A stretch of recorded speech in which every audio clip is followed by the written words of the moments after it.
doctor. Bien. Bueno, el tema, como repito, son las pruebas de laboratorio que nos van a ayudar a identificar el proceso inflamatorio de algunas otras entidades clínicas que no lo son y que sin embargo pueden producir alteraciones en la proteína plasmática. La prueba de laboratorio se llama electroforesis de proteínas, ¿no?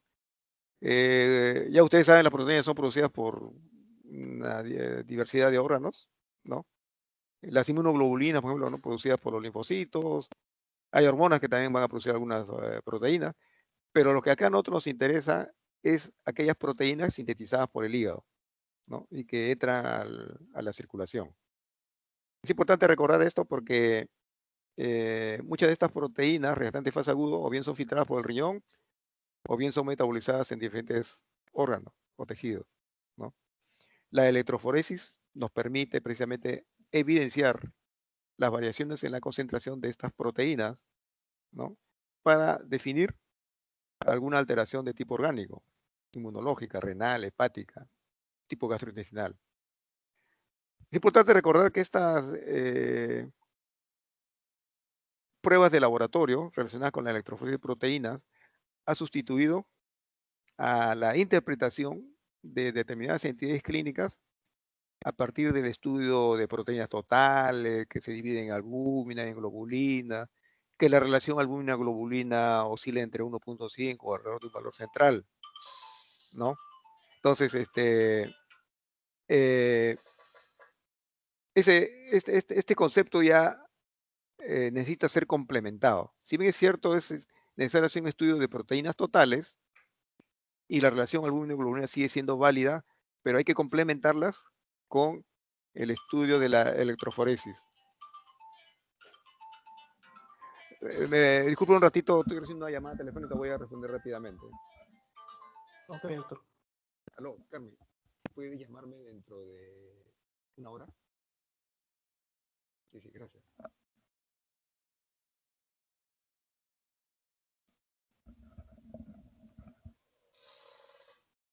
Bien, entonces, como decíamos, tenemos acá en este gráfico, ustedes observan las proteínas plasmáticas que se separan por migración electroforética. Observen ustedes el polo negativo, que es en la zona donde se hace la inserción de la muestra de sangre o del suero, y que sometido a un campo eléctrico, comienzan las proteínas a correr, dependiente de su carga, dependiente también del el peso molecular que tuvieran, ¿no? Normalmente las proteínas son positivas, negativas, pero a un pH determinado, y el sistema de prueba necesita colocarse a un pH alto, de tal manera que todas las proteínas se negativizan, ¿no?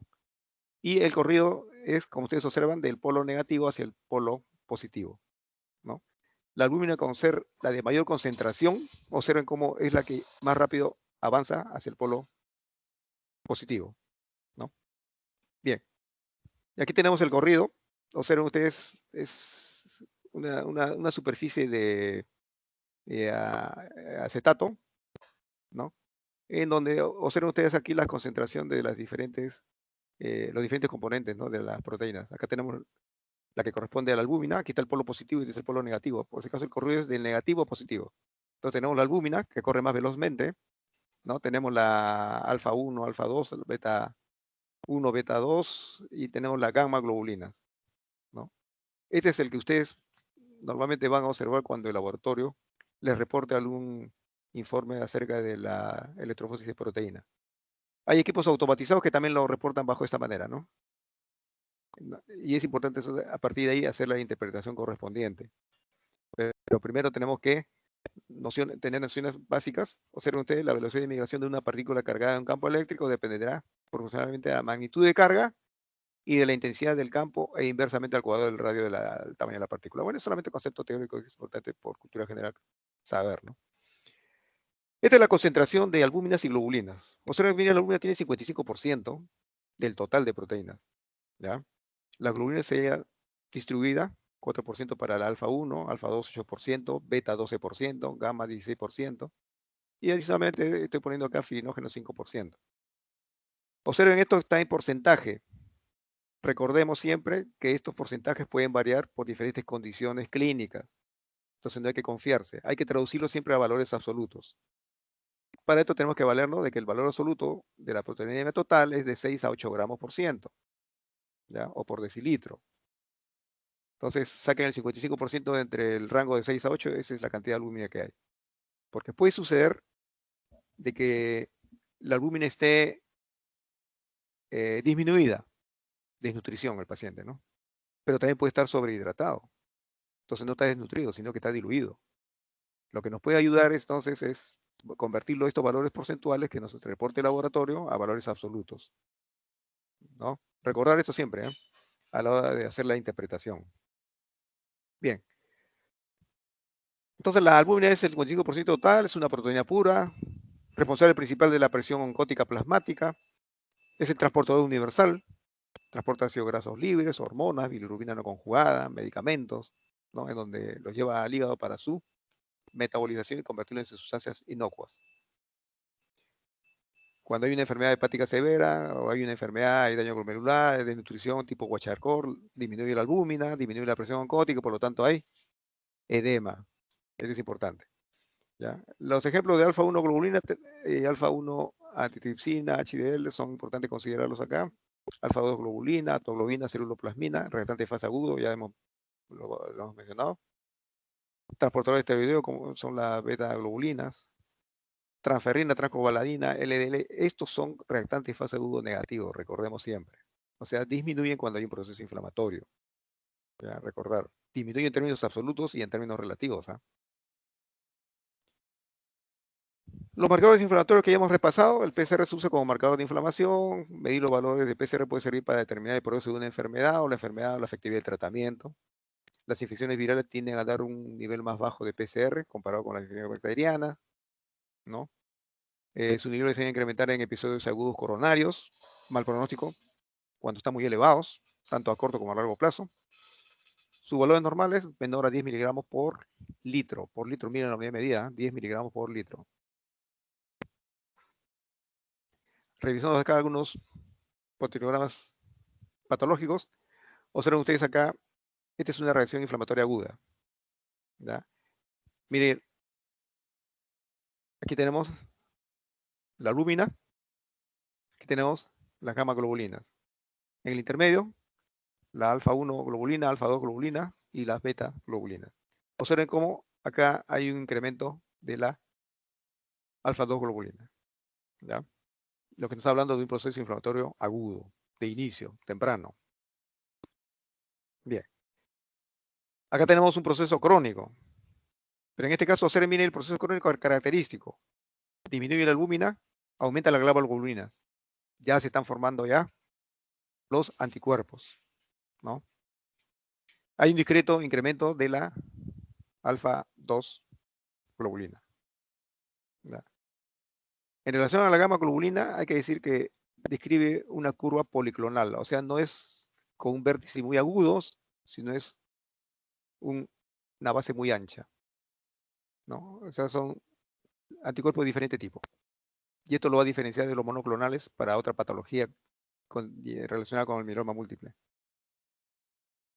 En la cirrosis hepática, ya como ustedes saben, si el hígado está dañado, hay disminución de síntesis de proteína. Pero en este caso, las gamma globulinas van a estar aumentadas. ¿Por qué? Acuérdense que los linfocitos son los que forman las gamma globulinas. Y van a invadir, mire, va a invadir la franja de las beta globulinas. Se forma una especie de puente, la fusión beta-gamma, típica de una cirrosis hepática, ¿ya? Con disminución del resto de proteínas también.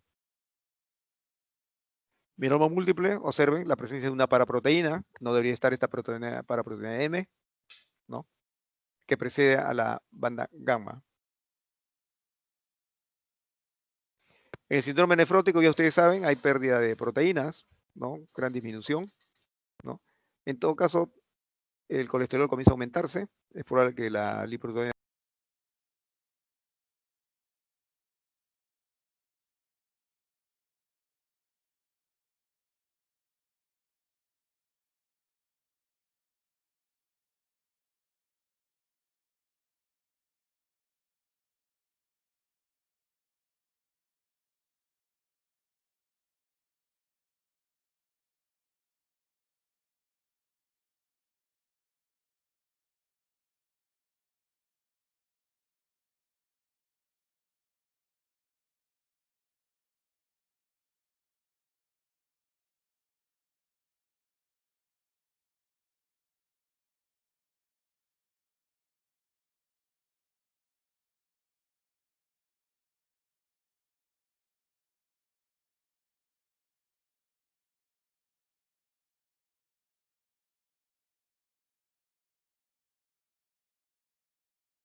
de baja densidad se está incrementando, ¿no? Entonces hay un aumento discreto de las alfa 2 globulinas y de la beta 2 globulina, con disminución de la gamma globulina, que también se está produciendo pérdidas a nivel renal. Bien, básicamente son los más importantes patrones de electroforesis, ¿no? Es importante esto recordarlo. En relación a la otra prueba de laboratorio que también ayuda a la interpretación del proceso inflamatorio, tiene que ver con la velocidad de sedimentación globular. ¿Ya? Una prueba muy específica, sin embargo es importante que lo consideren y lo tomen en cuenta, ¿no? Realmente consiste en medir la velocidad con la que sedimenta el glóbulo rojo en sangre cuando se coloca en un tubo especial llamado tubo de Western colocado perpendicularmente a la superficie del suelo, ¿no? Se correlaciona generalmente con niveles sanguíneos de fibrinogenio elevados, ¿ya?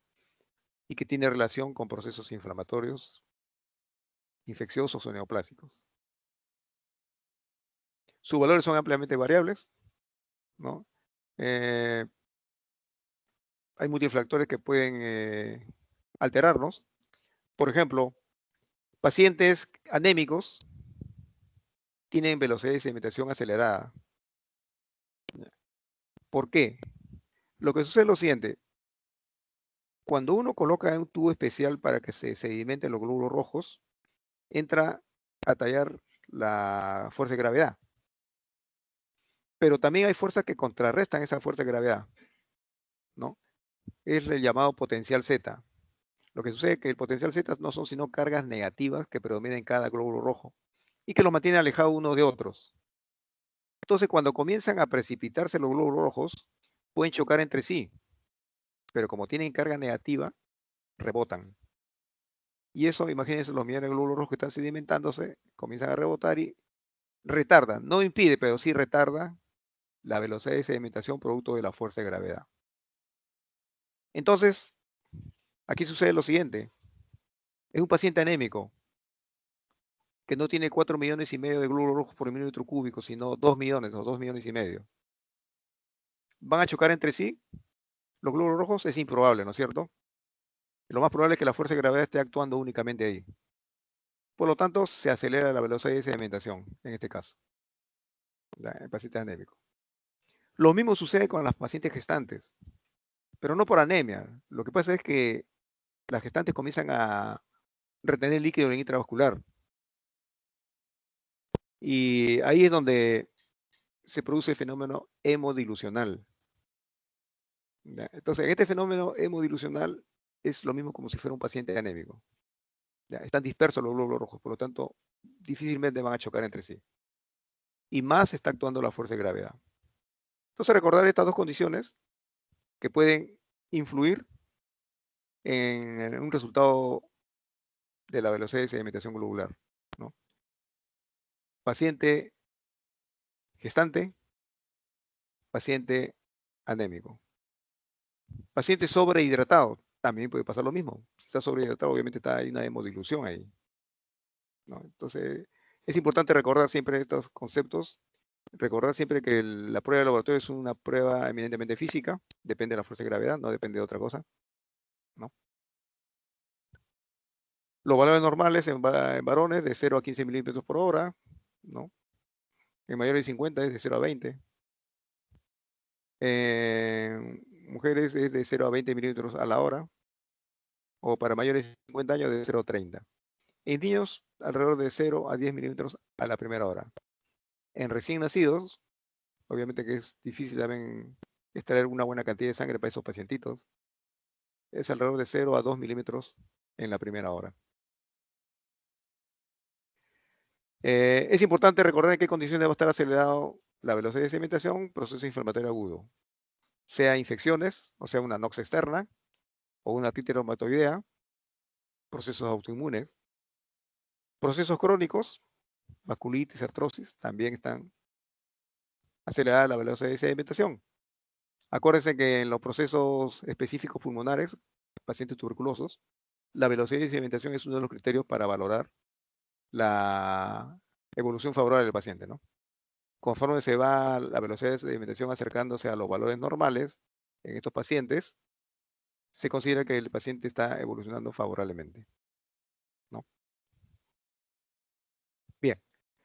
Bueno, básicamente estas son las pruebas de laboratorio más importantes, ¿no?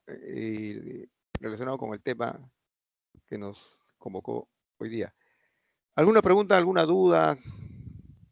¿Algo que no quedó claro?